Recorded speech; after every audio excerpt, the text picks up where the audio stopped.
नमस्कार, आप देख रहे हैं कैपिटल टीवी का खास शो किस्सा यूपी का। मैं हूं परवीन शेख। संभल हिंसा की जांच रिपोर्ट आने के बाद से मौलाना गैंग बौखला गया है।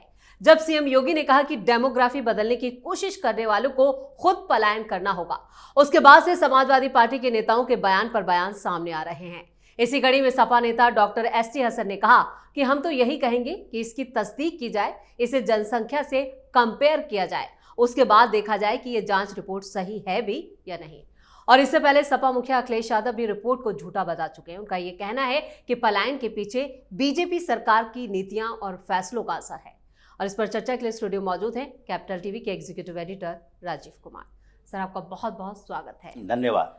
संभल पर जो जांच रिपोर्ट आई है उसके बाद से लगातार समाजवादी पार्टी के नेताओं के बयान भी सामने आ रहे हैं, लेकिन इसको लेकर इतनी सियासत क्यों?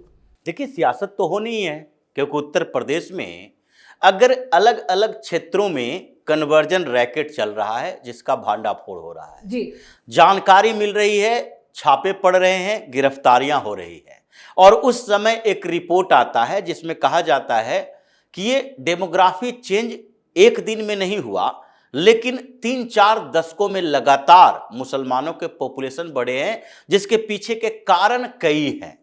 ये जो डेमोग्राफी चेंज की चर्चा हो रही है, जिस रिपोर्ट के संबल की बात हो रही है, उस रिपोर्ट में सिर्फ इतना ही नहीं है कि मुसलमानों की जनसंख्या 85% संभल जनपद के अंदर, यानी कि महानगर पालिका परिषद जो होता है, संभल शहर की बात कर रहे हैं, उसके अंदर हुई है, और 15% ही हिंदू रह चुके हैं। ये सिर्फ इतना एक लाइन की रिपोर्ट नहीं है जी। इस रिपोर्ट में एक एक करके बताया गया है। ये इतनी रिपोर्ट के लिए तो सेंसस को हवाला दे लेता और उसके बाद की स्थितियों की बात कर लेता, उतने रिपोर्ट पता चल जाती।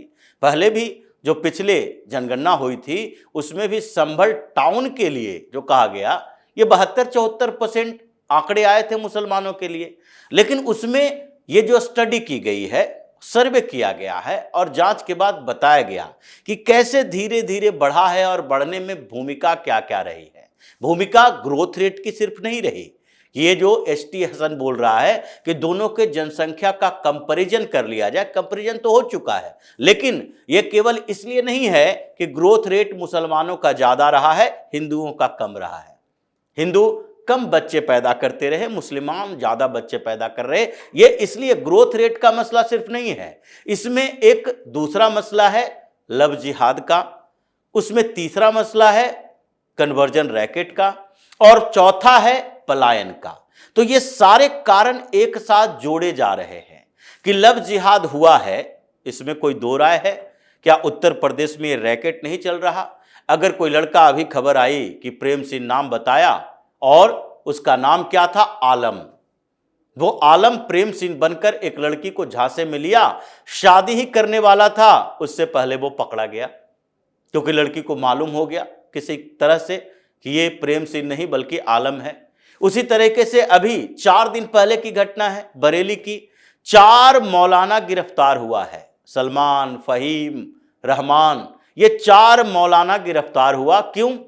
उन्होंने पहले तो 13 लाख के चंदे की चर्चा हुई कि 13 लाख का चंदा लिया गया, उस चंदे के पैसे से आगे उसने क्या किया, लोगों को फंसाना शुरू कर दिया, और फिर उसने कन्वर्जन रैकेट पूरा बना लिए। 4 लोगों का गिरोह नहीं था, ये 4 से 40 हो जाएंगे, पता चलेगा। अभी तो 4 दिन पहले गिरफ्तारी हुई है, और बरेली में भी ये रैकेट चल रहा था। उससे पहले क्या जानकारी मिली, छांगुर बाबा, अभी उसकी चर्चा कमजोर हो गई है, उसके ऊपर एक्शन कमजोर नहीं हुआ। 13 करोड़ रुपए की प्रॉपर्टी उसकी 2 दिन पहले ईडी ने अटैच की है, और उसका रैकेट धीरे धीरे बढ़ता जा रहा है। पता चल रहा है कि दुबई से 58 करोड़ रुपए आई है। इसके बारे में जानकारी ईडी ने ही 3 दिन पहले दी है। अभी जांच चल रही है उसके खिलाफ और कोर्ट में भी कार्रवाई हो रही है। तो उत्तर प्रदेश में, पश्चिम उत्तर प्रदेश में अभी रिपोर्ट आई कि सबसे ज्यादा मुस्लिम जनसंख्या वाला जिला वहां पर है।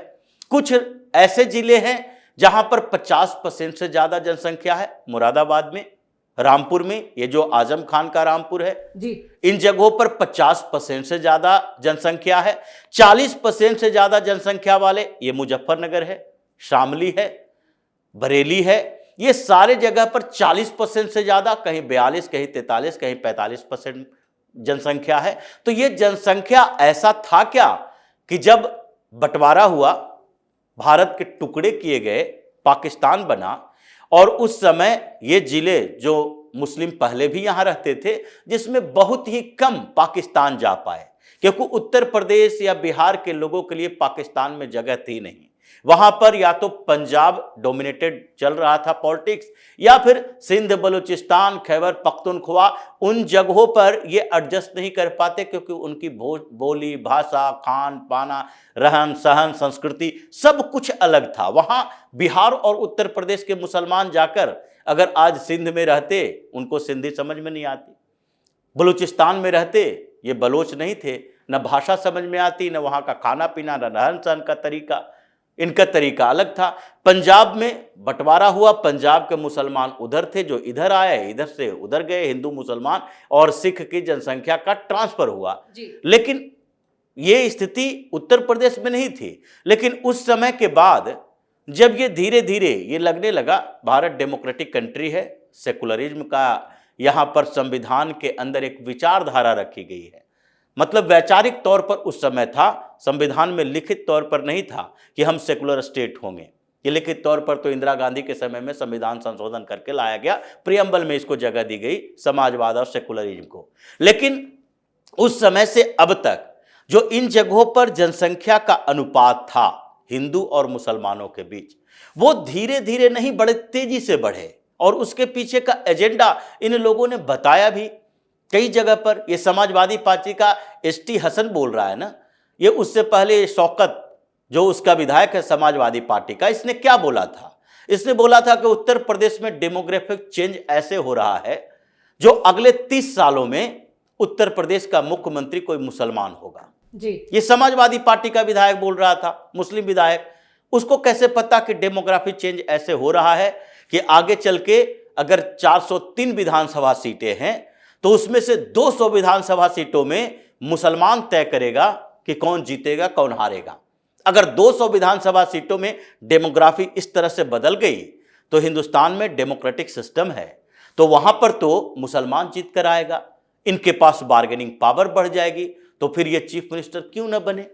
जम्मू कश्मीर में आज़ादी के बाद से एक भी मुख्यमंत्री हिंदू क्यों नहीं हुआ? इसलिए कि वहां का डेमोग्राफी ऐसे था। जम्मू के रीजन में अलग, कश्मीर की घाटी के क्षेत्रों में जो कश्मीरी हिंदू थे उसे भी भगा दिया गया, तो वहां पर पूरी तरह से वर्चस्व हो गया। लद्दाख के क्षेत्रों में विधानसभा की सीटों की संख्या कम, जम्मू में कम और घाटी के क्षेत्रों में ज्यादा।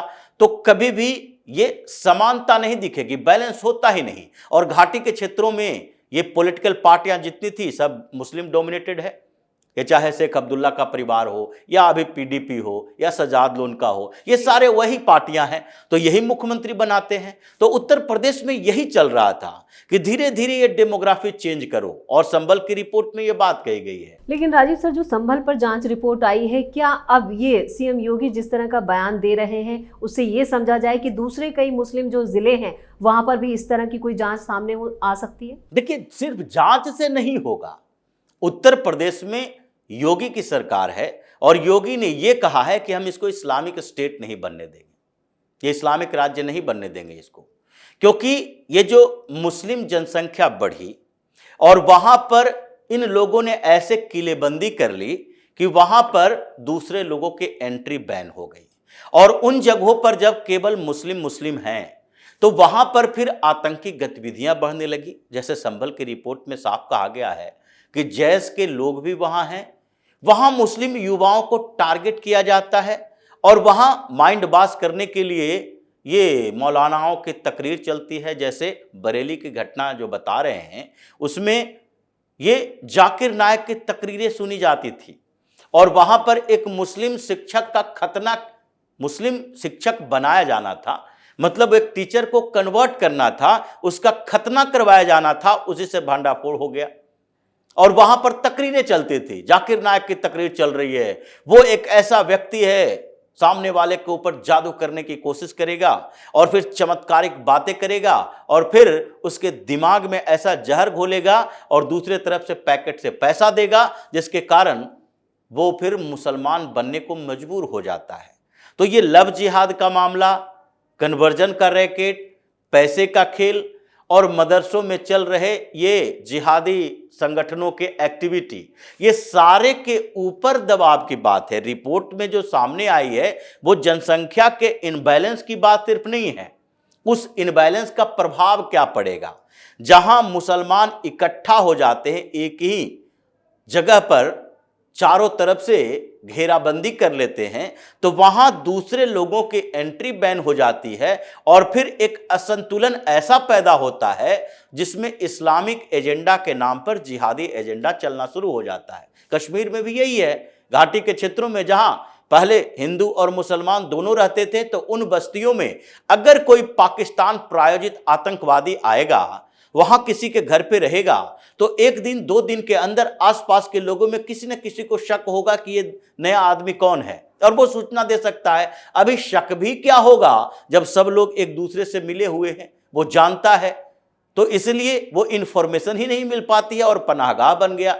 उसी बात को लेकर योगी ने कहा कि संभल को हम आतंकी अड्डा नहीं बनने देंगे, या उसी तरह से अलग अलग जगहों पर जहां मुस्लिम पॉपुलेशन है ज्यादा, उन जगहों की निगरानी की जाएगी। मस्जिदों में तकरीर कैसी हो रही है इसको सुना जाएगा, और जुमे की नमाज में इकट्ठा होने के समय इन लोगों को कैसे भड़काया जाता है इस पर भी पुलिस की निगरानी होगी, देखा जाएगा। ऐसा नहीं है कि मुसलमान की जनसंख्या बढ़ रही है, समस्या उसके कारण है। मुसलमान की जनसंख्या बढ़ते हुए से भ्रमित किया जाता है, समस्या उससे पैदा होती है, क्योंकि एक बार कहा जाता है अगर जो दूध का जला है वो छाछ भी फूक फूक कर पीता है।